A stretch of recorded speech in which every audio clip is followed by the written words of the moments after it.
ज्यांना बर्गर आवडतो त्यांना ही रेसिपी नक्की आवडणार। पण हां, बर्गरसारखी अनहेल्दी नाही तर खूप हेल्दी आहे। पहिल्यांदा उकडलेला बटाटा घ्यायचा, पॅनमध्ये टाकलेला आहे, छान असा कुस्करून घेतला आणि नंतर त्याच्यात फ्रोझन वाटाणे, थोडंसं तेल घातलं, चिली फ्लेक्स, ऑरिगॅनो आणि काळी मिरीची पूड घालायची।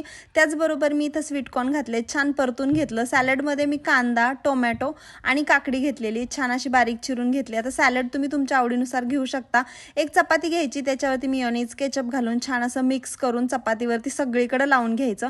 जी आपण परतलेली भाजी होती बटाट्याची ती त्याच्यामध्ये टाकायची, भरपूर सारं सॅलड टाकायचं आणि मी इथं लेट्यूस पण यूज केलेला आहे। रोल बनवायचा, पॅनवरती तेल, तूप, बटर काहीही घ्या आणि त्याच्यावरती हे रोल छान असे क्रिस्पी होईपर्यंत भाजून घ्यायचे। आता इथं पाऊस येत होता म्हणून म्हटलं की चला थोडंसं मसाला दूधही बनवूयात, म्हणून मी याच्याबरोबर पिण्यासाठी मसाला दूध बनवलं।